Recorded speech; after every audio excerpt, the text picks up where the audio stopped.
They erased Earth for 500 years. The word slipped into the feeds and sank in like an old wound. People who had never touched soil heard them and felt a pull. On many stations, faces turned to screens. The name Earth became sharp and strange again. Mara had never stood on soil. She grew inside transport hulls and learned to read roots instead of trees. Her grandmother kept a locket with a pinch of earth and a scrap of a song about rain. Mara would touch it in secret and try to taste the memory. Long ago, the archive fleets left. The custodians, alien stewards, called it healing. They said Earth had sickness that spread to other worlds. They removed human structures and ceaseless work. They said they would let the planet mend. Humans called it erasure. For 5 centuries, maps held empty space. Stories softened into myth. New colonies grew without the blue planet. People learned to live without the names they had been given. Then a steady ping came from old orbit. Navigation arrays woke. The returner steered toward home. When the ship dropped into the system, people watched the globe turn beneath them. It was Earth, but not as the old songs said. Coastlines shifted. Rivers ran in odd places. A thin aurora shined at the edge of the air. From space it looked like a mirror with new cracks. Custodian figures met the returner at the boundary. They moved with slow grace and spoke in a voice that felt like wind across pages. They said they had taken everything that hurt human life. Cities were cleared. Machines removed. The planet had been set as a protected archive. The custodians believed they had done mercy. Many humans did not agree. They saw cleared streets and thought of laughter that had been moved to other stars. They wanted to plant flags and hear a child's shout in a ruined park, diplomats argued. Patrols kept watch. Small fires of anger flared. Mara mapped the returned places. She wrote names and left blank spaces for things that were gone. Her hands stayed steady, but her heart did not. She hid the locket's dust beneath her shirt. When no one watched, she carried a tiny sprout in a hydro pail and set it in a cradle on the rail. It was small. To her, it meant everything. The sprout grew slow and stubborn. It unfurled a pair of leaves that seemed ordinary and miraculous. Drones swept the skies, precise and silent. One night a probe hovered near the rail. The bridge fell quiet. Sensors read the sprout's soil and sent the file up the chain. The pattern was old and human. A living microbiome the custodians did not have in their models. It spoke of hands that had fed it and songs that had sheltered it. For the custodians, a single plant should not hold such a stamp. They asked to meet. Captain Jill stood in a room that felt heavy with choice. She had always been a careful leader. She did not want war, but she did not want to hand over hope. The crew watched the small pot through the glass and whispered. Outside, below the ring of light, the planet moved on. The custodians had made it a living museum, a place without new cities, a safe shell of nature. Many humans saw that as theft. They wanted to belong to their past. Some wanted to fight. Others wanted to bargain. Mara did not seek headlines. She wanted to prove that humans could care for a place again. The sprout was not a flag. It was an invitation. It said humans remembered how to grow things, how to mend soil and tell stories by planting seeds. The meeting stretched long into the ship's night cycle. Words were careful. The custodians spoke of balance and the danger of repeating old harms. Humans spoke about memory and the right to choose failure as well as success. In the end, neither side offered easy answers. The sprout remained on its rail. It became a quiet test. If it lived, some would say humans could be trusted to return. If it died, the custodians would have proof that healing required silence. Inside the tiny green leaves, a larger argument waited. Mara stood by the window and watched the planet spin. The galaxy had made rules about preservation. The human heart kept making room for hope. Below, lights of custodian patrols moved like slow constellations. The returner hummed. The sprout breathed with the ship's vents, and the world beyond it waited. In the quiet, a single green thing held 1,000 small rebellions and a question: could memory be more than an archive if people tended it with hands and care and song? The first human steps on Earth in 5 centuries were slow, heavy, and filled with silence. Captain Jill led the team down the landing ramp, her boots sinking into soft ground that smelled of whetstone and leaves. For a moment, the crew forgot fear. They were standing on Earth. The air was clean, sharp, and richer than anything in the colonies. Mara followed behind, clutching her recorder and sketch tablet. She bent down, touching soil for the first time in her life. It was not the dust from her grandmother's locket. This was real, alive, and endless. She pressed her palm flat against it, leaving a mark for just a second before it filled back in. The ground remembered nothing, but her heart remembered everything. The custodians appeared at the edge of the clearing. They did not walk.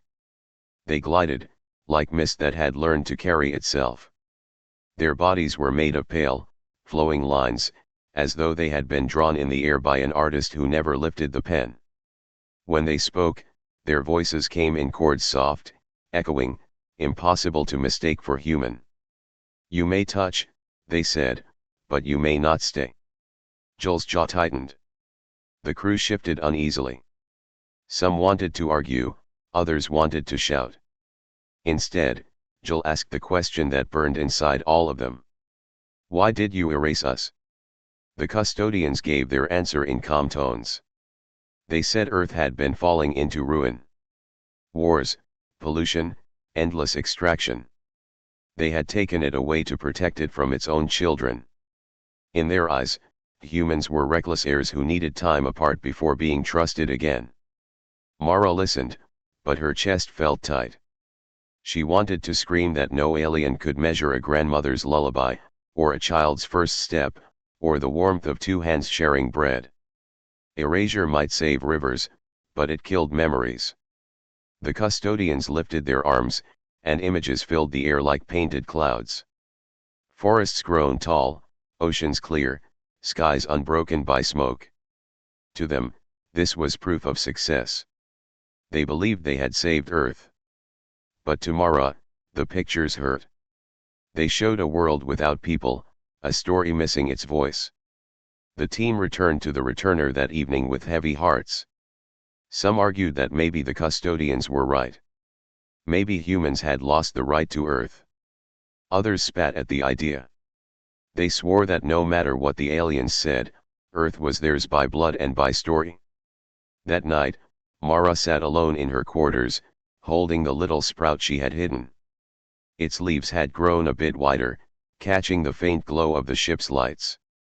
She whispered to it, as though it could hear. "We belong here. Maybe not the way we were, but we belong." The sprout leaned toward her breath. Days passed, and the custodians grew stricter. They announced that Earth would be locked again. No new settlements.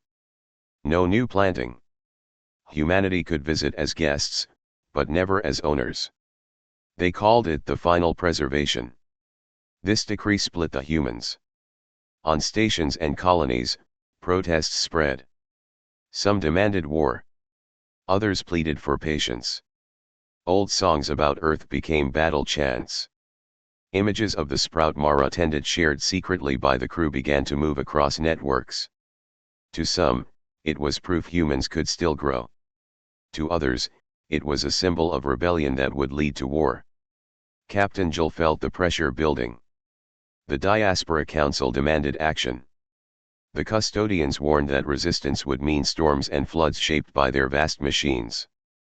Both sides circled closer to violence. And in the middle of it, Mara's small sprout kept growing. Its leaves deepened to a stronger green. Tiny veins glowed when touched by light. Something in the soil and something in the ship had mixed to create a plant unlike any catalog. It was alive in a way even the custodians could not explain. One evening, when the crew gathered to argue once more, Mara placed the pot on the center table. This, she said, her voice shaking but strong, is our answer. They stared at it. Some laughed, thinking it was too small, too weak to matter. But others leaned close, eyes wide, as if seeing not just a plant, but a memory returned. Joel stepped forward and touched the rim of the pot. Maybe this is what they don't understand. We don't just live. We remember. We carry meaning in the smallest things. And we fight not for land, but for the right to make new memories. The crew fell silent.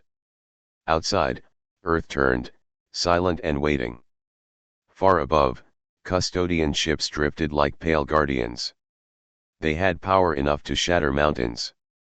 But in that small room, a fragile sprout had become the center of the war for Earth's soul. And Mara knew, with a sudden fierce clarity, that the fight ahead would not just be about who controlled the planet. It would be about who deserved to tell its story. The next morning, the returner woke to a shadow. A massive custodian vessel slid between the ship and the sun, dimming the light over Earth. Its hull looked less like metal and more like a sculpture of flowing stone. It did not aim weapons. It simply hovered, heavy with unspoken threat. On every frequency came the same message, repeated in calm tones. You may visit. You may not plant. You may not build. Earth is preserved. Earth is closed. The words rolled through every station, every colony. Crowds gathered around screens. Some shouted in anger, others stood silent. The custodian's warning was clear. Inside the returner, Captain Jill called her crew together. Her voice was steady, but her eyes betrayed the weight she carried. We are being watched, she said. One mistake, one act of defiance, and they will seal this world forever. We cannot give them that excuse. Some nodded, but others clenched fists. A pilot named Sarin slammed his hand on the table. We should not need their permission. This is our world. We bleed for it, we carry its songs, and now they tell us we are strangers. The room grew tense. The crew were explorers, but they were also descendants of exiles. The custodian's decree cut at their pride. Mara said nothing. She kept her eyes on the small pot she had carried in. The sprout had grown another leaf, bright and alive. She wondered if the custodians could sense it already, hidden inside the ship. That night, unable to sleep, Mara walked the observation deck. Below, Earth seas shimmered under the aurora. For a moment, she imagined children running on those shores, laughter carried by waves. She pressed her forehead to the glass. You can erase us from the ground, she whispered, but you can't erase us from ourselves. A faint sound came behind her. Captain Jill. She carried 2 mugs of recycled tea. She placed one in Mara's hands and stood beside her. You care more than most, Jill said quietly. Mara held the warm cup, unsure if it was a comfort or a weight. I don't want Earth to be a museum. I want it to be home again. Even if it's not the same as before. Jill nodded slowly. And what if the custodians won't allow it? Mara's fingers tightened around the mug. She thought of her grandmother's locket, now cracked and empty. Then we make a place they can't erase. Even if it's small. Even if it's just this sprout. Jill looked at her with something like pride. Then maybe that's where we begin. The next day, the custodians made their first true show of power. Without warning, a storm appeared over the Atlantic. Winds howled, waves rose taller than towers, lightning stitched the sky. It was not random. It was controlled, precise, and it ended as quickly as it began. The message was clear, they could shape Earth itself. On the returner, fear spread like fire. Sarin shouted that humans should strike first, before the custodians decided to erase more than a storm. Others begged for calm. Arguments filled the halls, louder with each hour. Mara felt the tension pressing in. Every voice seemed too sharp, every step too heavy. She returned to her quarters and looked at the sprout. It was still growing, green against the steel of the ship. She touched its leaf gently. "Do you see?" she whispered. "They can control storms, but they can't grow you. They don't understand what you mean." As if in answer, the leaf trembled in the recycled air. That evening, the crew received a message from the Diaspora Council. The words were heavy with anger. "You are authorized to reclaim Earth by any means necessary." The council seal burned bright on the display. It was the order so many had been waiting for and dreading. Captain Jill turned off the screen and faced her crew. "If we follow this, we bring war to Earth. And if we defy it, we stand alone." The silence that followed was long, thick with fear and hope mixed together. Mara stepped forward, surprising even herself. Her voice shook at first, then grew stronger. "We don't have to choose war or surrender. We can show them something they don't expect. We can show them that we are more than the mistakes they erased. We can show them we can create, not just destroy." Her hand rested on the pot.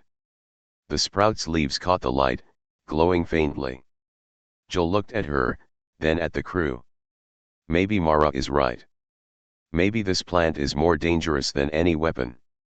Because it proves we can begin again. Far above, custodian watchers drifted in silence. They believed they understood humans. They believed they knew how to contain them. But on the returner, in a small pot of soil, a rebellion had already taken root. And Mara knew deep in her chest that the true battle for Earth would not be fought with guns or storms. It would be fought with memory, with growth, and with the stubborn, unshakable will of a people who refused to fade. The storm had ended, but the memory of it lingered like a bruise. The custodians had shown their hand, and humans had felt the weight of being treated like children. Across the diaspora, the order to reclaim Earth spread faster than light relays could carry it. On the returner, Captain Jill kept her crew from rushing into war. But not all humans were so careful. 3 days later, a signal came from the planet's surface. Unauthorized. Raw. It showed a group of colonists landing near an old shoreline where a city once stood. They planted a flag in the sand, a simple piece of cloth, stitched with Earth's old blue and green symbol. It lasted less than an hour. Custodian drones swarmed from the clouds. They did not fire weapons. Instead, the Earth itself opened beneath the intruders. Sand collapsed, swallowing the flag and the crew in seconds. When the storm of dust cleared, nothing remained but a smooth, untouched beach. The message was cruel and clear: do not claim what has been erased. The feeds erupted. Some colonies screamed for vengeance. Others wept at the sight of the swallowed flag. On every station, the argument grew louder. Was Earth still theirs if every step they took was erased in an instant? Mara felt the weight of it most of all. She had watched the feed with her hands tight on the pot that held her sprout. She thought of the flag, buried under clean sand, and knew the custodians would do the same to her plant if they discovered it. But still, the sprout grew. 2 more leaves had unfolded, each one reaching higher. It seemed to defy the fear around it. And in that stubborn growth, Mara saw a truth the custodians could never erase: life wanted to belong. Captain Jill found her staring at the plant. "If they find it," she warned, "they'll take it. Or worse." Mara looked up, her voice low but steady. "Then we hide it. Not because it's forbidden, but because it's hope. And right now, hope is dangerous." Jill's eyes softened. She said nothing more, but she didn't order Mara to destroy it. The next night, sabotage came. Someone on board the returner tried to broadcast Mara's sprout across the feeds. Not to inspire, but to provoke. A pilot named Sarin, wild with anger, had copied the plant's image into the council's secure channels. He wanted the custodians to see. He wanted them to react, so humanity would have an excuse to fight. The crew caught him before the signal spread too far, but damage was done. Custodian sensors began to sweep the ship with greater focus, their long arms humming against the hull like searching fingers. Jill confronted Soren in front of the crew. Her voice thundered in the small chamber. "You risked all of us for war." Soren's face was hard. "Better war than living as ghosts. Better to be erased fighting than erased by silence." The crew split in opinion. Some sided with him, tired of feeling small under alien judgment. Others stood with Jill, fearing the custodian's power. And Mara? She said nothing. She only guarded her sprout, knowing that both sides missed the truth. The fight was not about guns or storms, but about whether humans could prove they were more than the chaos the custodians remembered. That same week, the custodians issued a new warning. Their voice filled every channel, calm but edged with finality. Human presence threatens Earth's balance. Continued defiance will end visitation rights. Obey, or be removed. Across the diaspora, riots broke out. Some stations lit candles in mourning. Others forged weapons. The galaxy's gaze turned to the returner, the first ship back to Earth, the symbol of both hope and defiance. And it was then, at humanity's most fragile moment, that Mara did something no one expected. She broadcast her own message. Not to the Council. Not to the custodians. But to everyone. Her face filled the feeds, her voice trembling but clear. She told a story. Not of war, not of politics, but of her grandmother. She spoke of a locket filled with Earth's soil, carried across generations. She spoke of the way her grandmother sang of rain she had never touched, of forests she only knew through words. And then she held up the sprout. Small, fragile, yet alive. "This," she said, "is what Earth means. Not power. Not conquest. Memory. Care. Growth. If we cannot be trusted to tend even a single plant, then perhaps we do not deserve Earth. But if we can, then maybe we deserve to try again." Her words spread like fire. Children on stations pressed their faces to screens. Old men and women wept in silence. Even in custodian archives, where voices were sorted and measured, Mara's plea stood out like a crack in glass. Captain Jill watched the feed end, her throat tight. She turned to Mara. "Do you realize what you've done?" Mara nodded, her eyes wet but firm.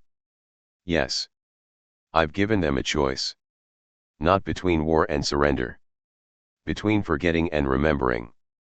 Far below, Earth's forests swayed in winds shaped by custodian hands. But in orbit, on one small ship, a fragile sprout had carried humanity's voice farther than any weapon could. And the galaxy now waited for the custodians' answer. For centuries, the custodians had spoken with one voice. Their messages were always calm, always final, always certain. But after Mara's broadcast, something changed. Their next transmission came late.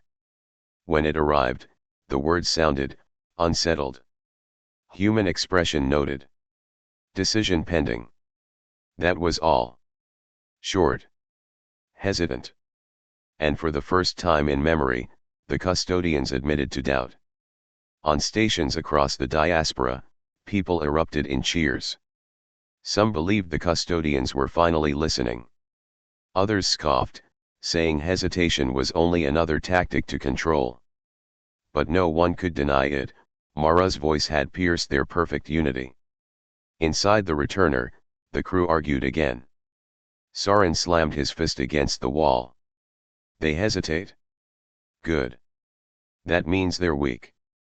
This is our chance to strike." "No," Jill countered, her voice firm. "This is proof we don't need war. We need to keep showing them who we really are." "And what are we?" Soren shouted. "Caretakers. Farmers. That's not enough. We should remind them what happens when humans fight back." His words hung in the air like poison. The crew's eyes shifted toward Mara. She had become the heart of the debate, whether she wanted it or not. Mara looked down at the sprout, which had grown another leaf, reaching toward the ship's lights. She touched it gently, then raised her head. "We are not just fighters," she said. "We are rememberers. We are builders. If all they see is violence, then they were right to erase us.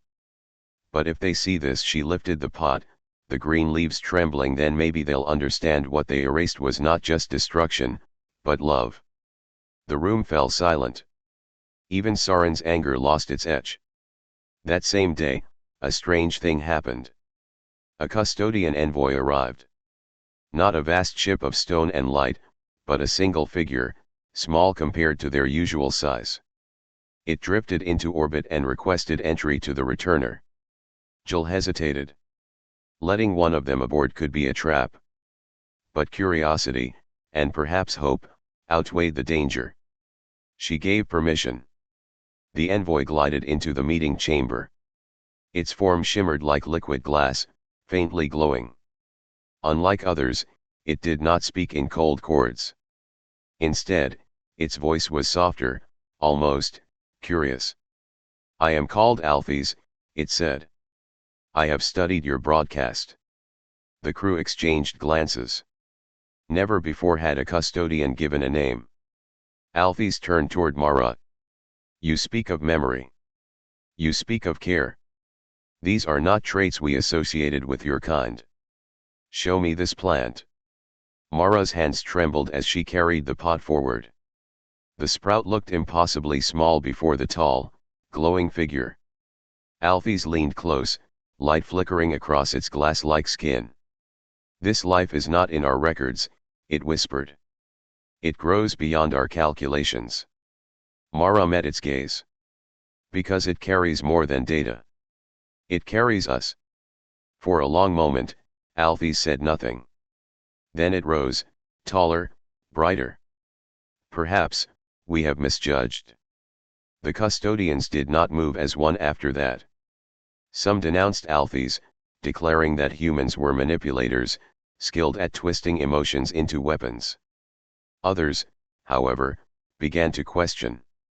They remembered the laughter recorded in archives, the art copied into vaults, the human songs that had once filled their collections. Was erasure truly preservation, or had they stolen something vital? Whispers spread through their network. Fractures widened. For the first time, humanity was not facing a single wall, but a wall with cracks. The Diaspora Council seized the moment.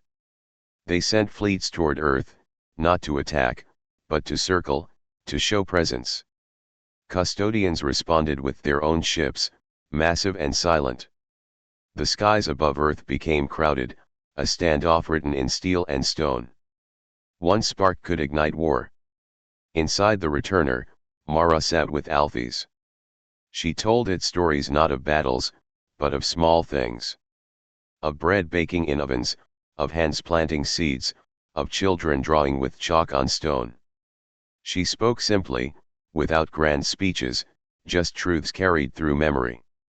Alphys listened, its glow dim and thoughtful. "We thought your kind only consumed," it admitted. "But perhaps you create in ways we never understood." Mara smiled faintly. "We consume, yes. We break, yes. But we also heal. Sometimes both at once. Maybe that's what being human means." Word of Alphys spread quickly. Other custodians mocked it, calling it corrupted. But some listened. For every voice demanding humanity's removal, another asked, what if they deserve a chance?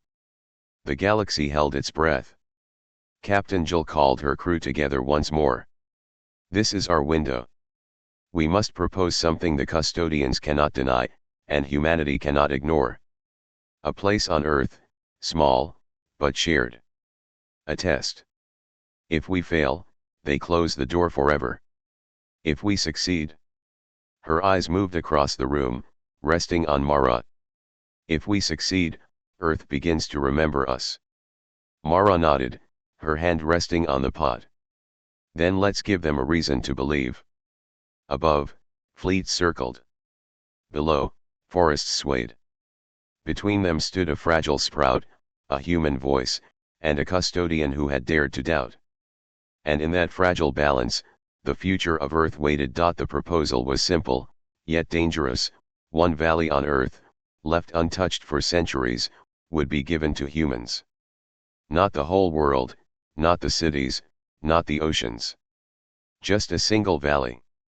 If humanity could live there without war, without ruin, the custodians would consider more. Most custodians called it foolish. A waste of calculation.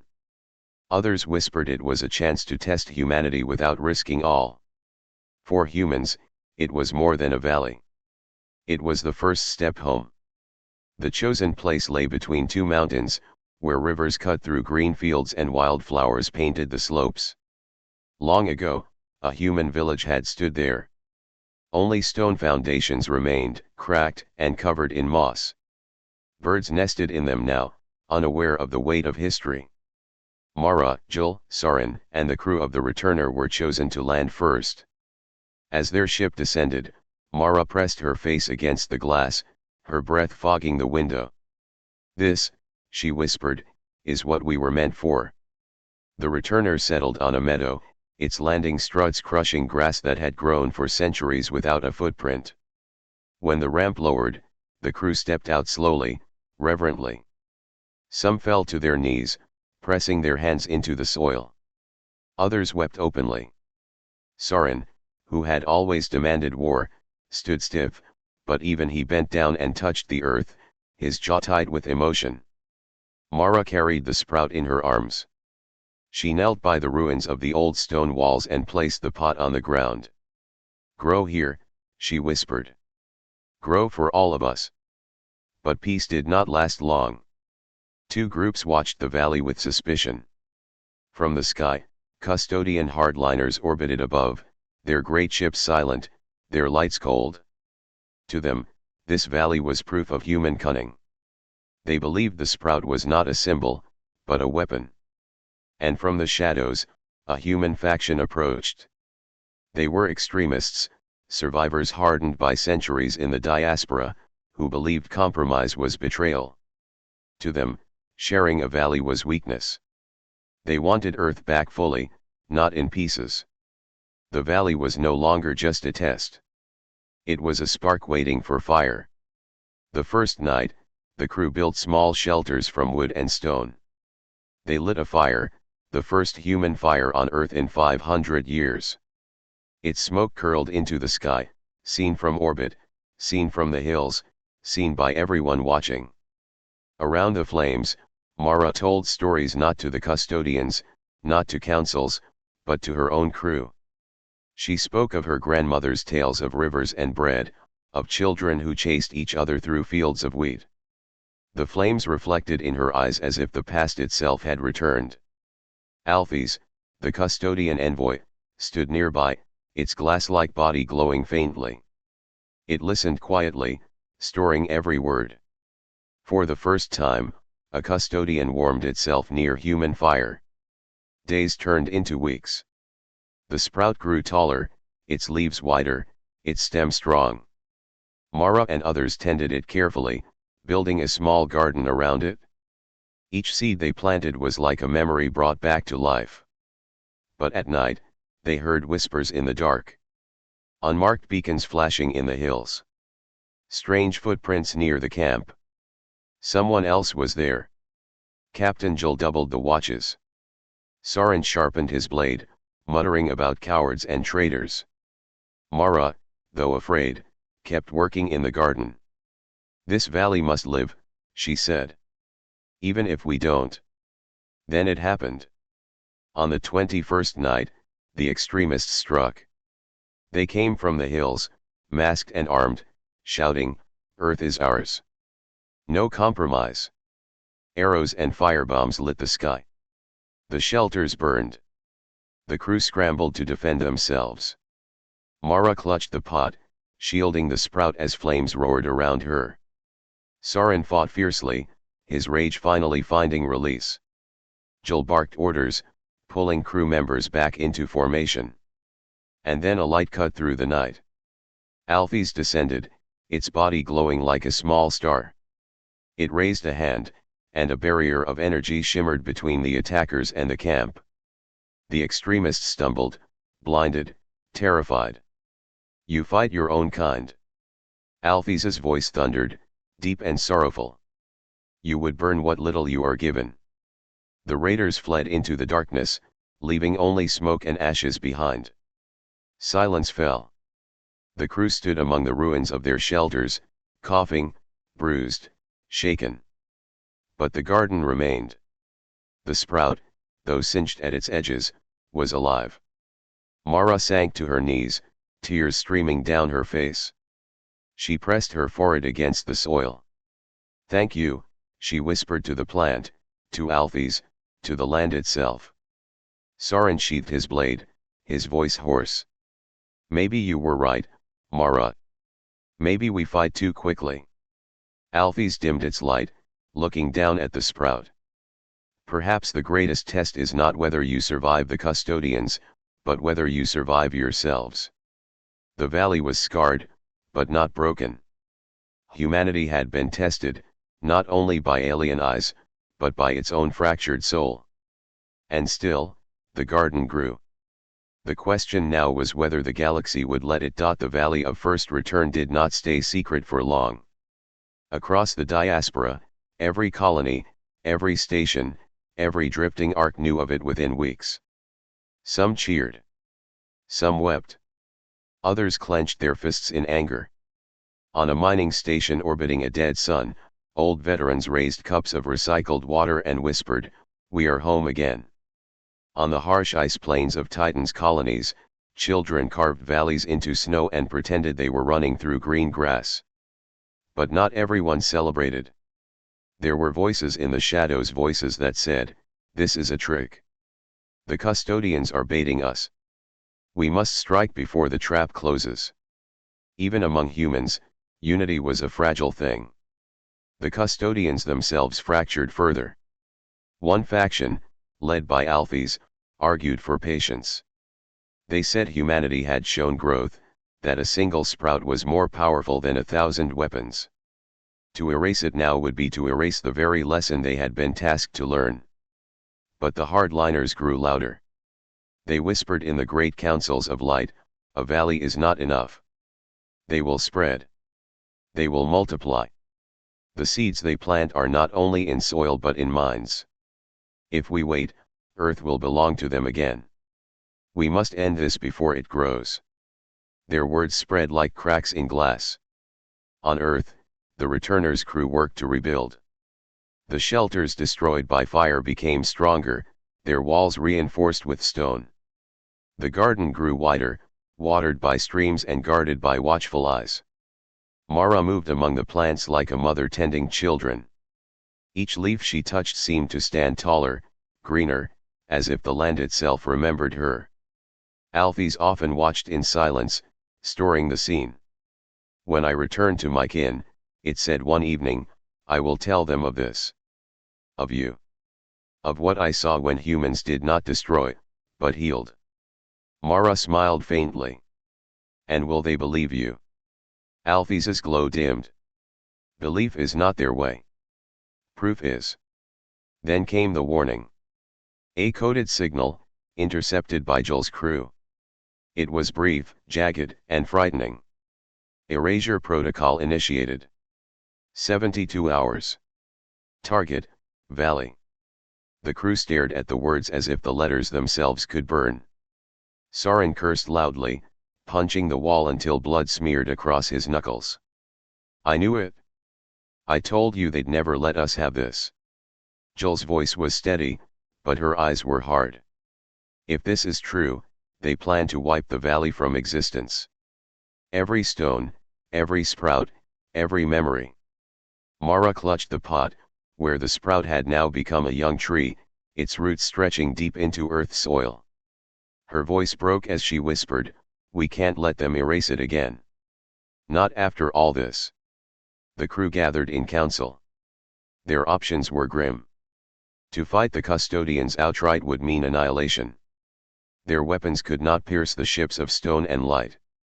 To flee would be to abandon the valley and with it, Earth's return.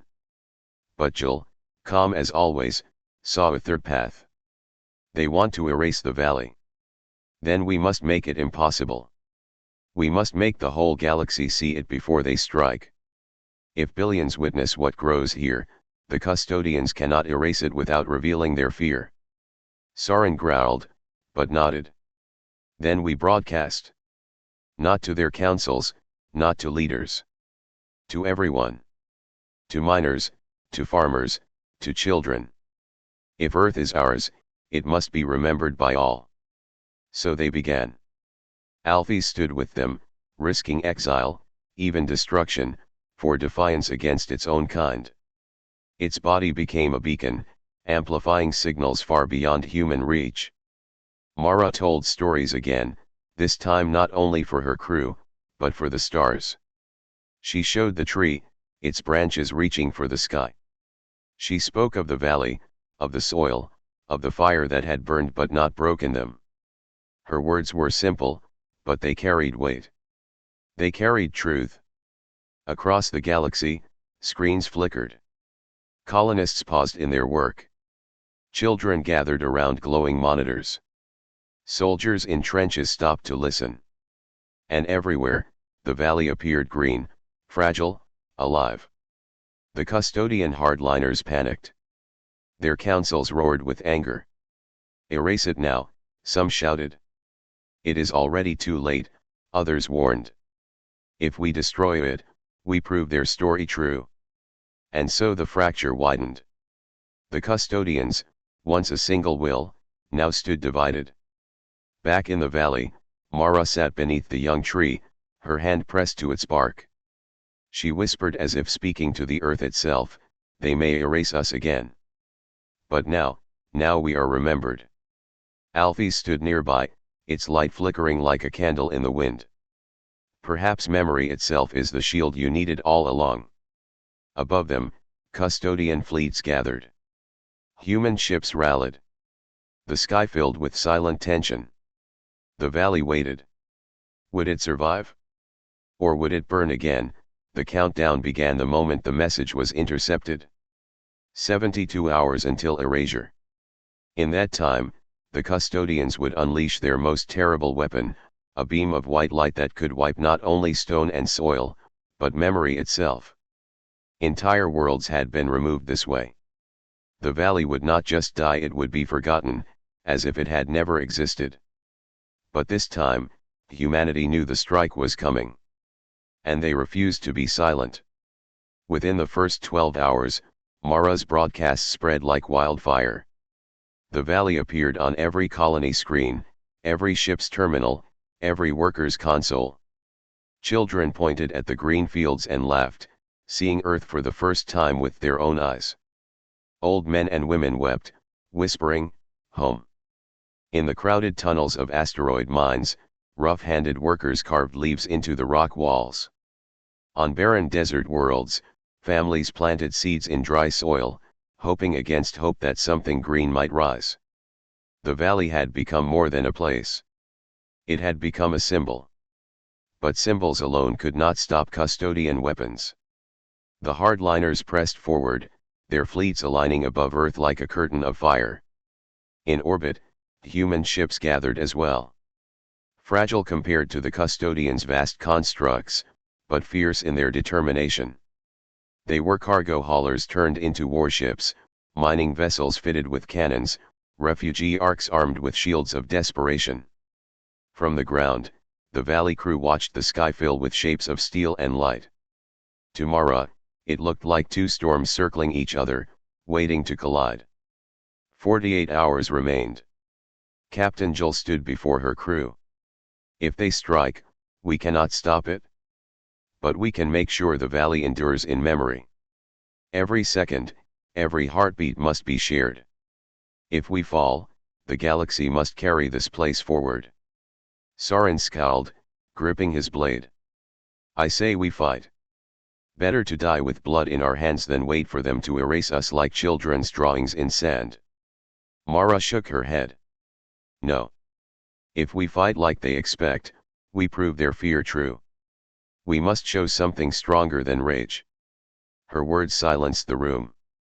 For the first time, even Sauron had no answer. 36 hours remained. Then came the shock. A custodian fleet broke formation. Entire ships of light and stone drifted away from the hardliners, positioning themselves not above the valley, but beside the human ships. Their message was simple: erasure is not consensus. Gasps erupted across the galaxy.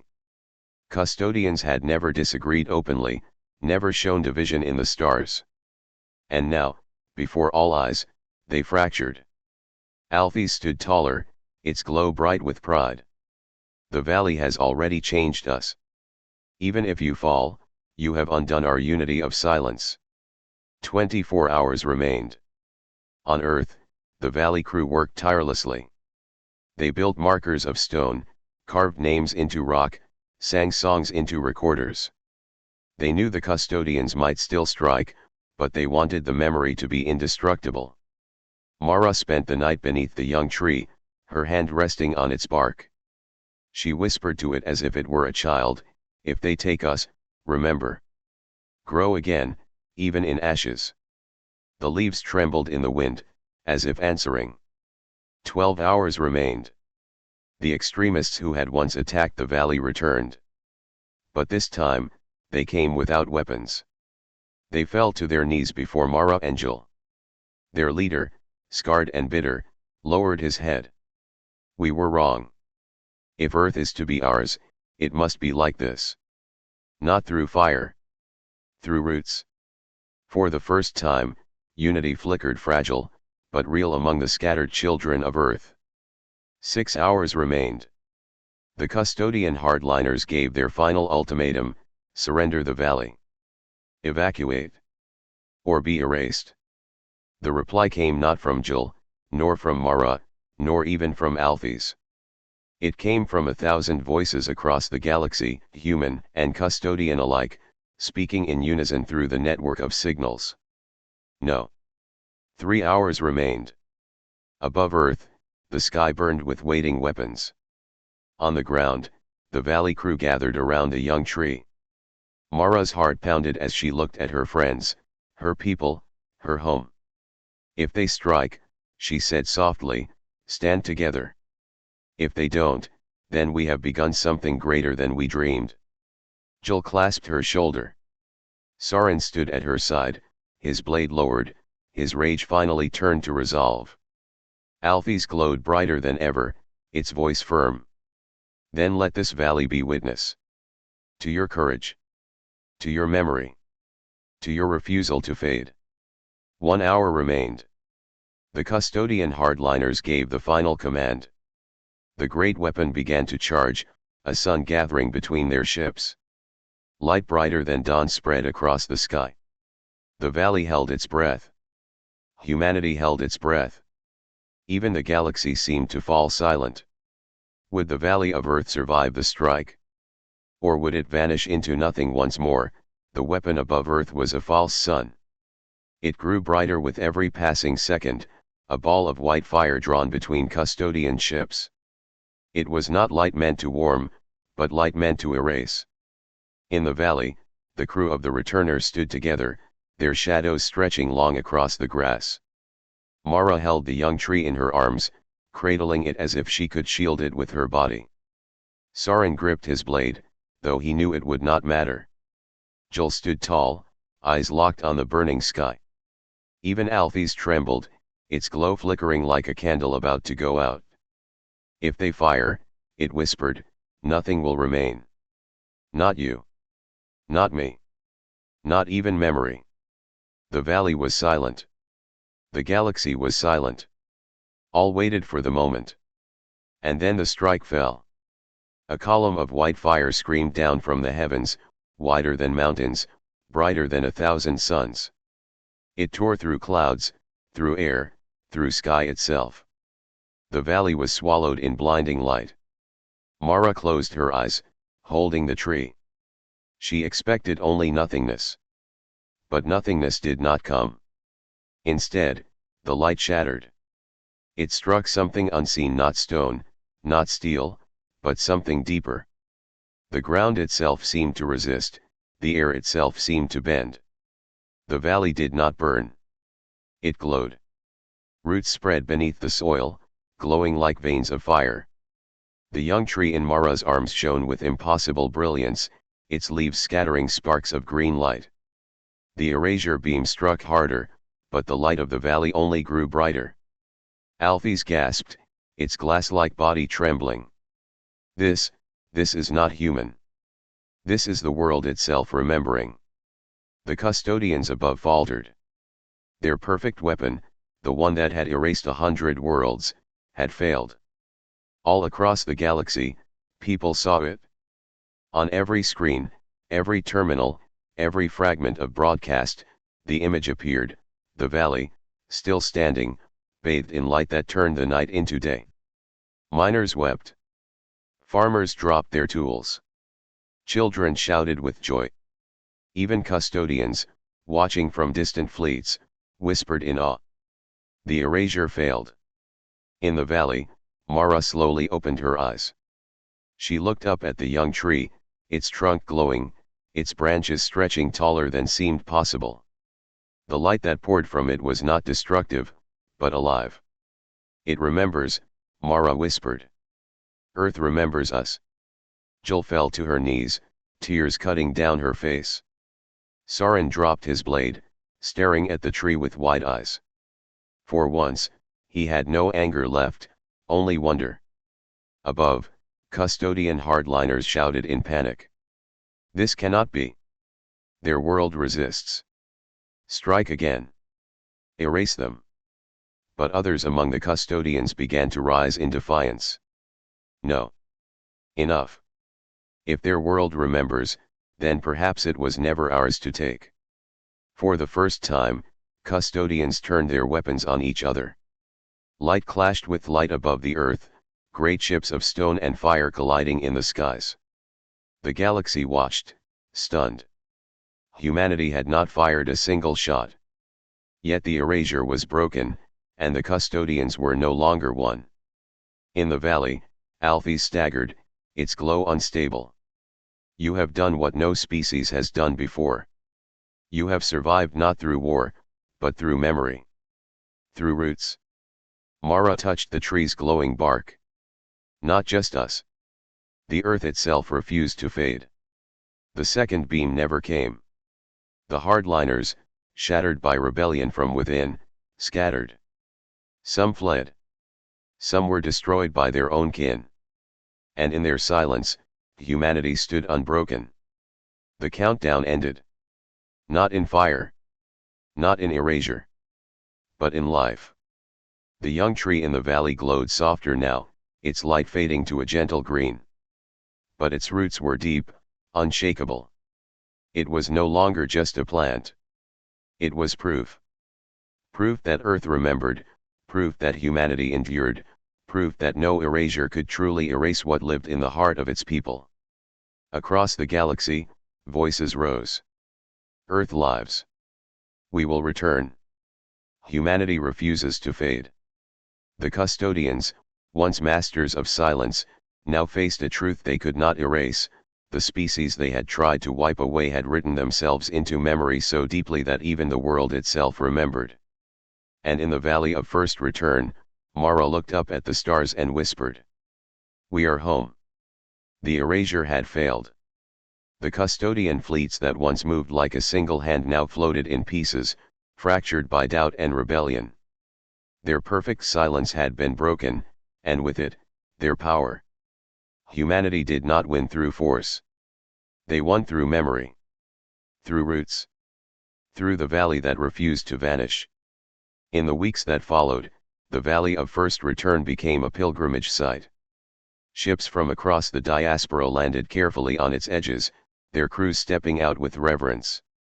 Miners in dust-covered suits, farmers from barren colonies, children born among stars all came to kneel in the grass and touch the soil. They did not build cities. Not yet. The valley was left simple, sacred. Just gardens, stone markers, and the young tree, glowing faintly with its strange inner light. Mara tended it every day, her hands steady, her heart full. She had become its guardian and, in the eyes of many, the guardian of Earth itself. Captain Jill worked to unite the scattered colonies. No longer the diaspora, she said, but once again the people of Earth. Her calm strength brought leaders together.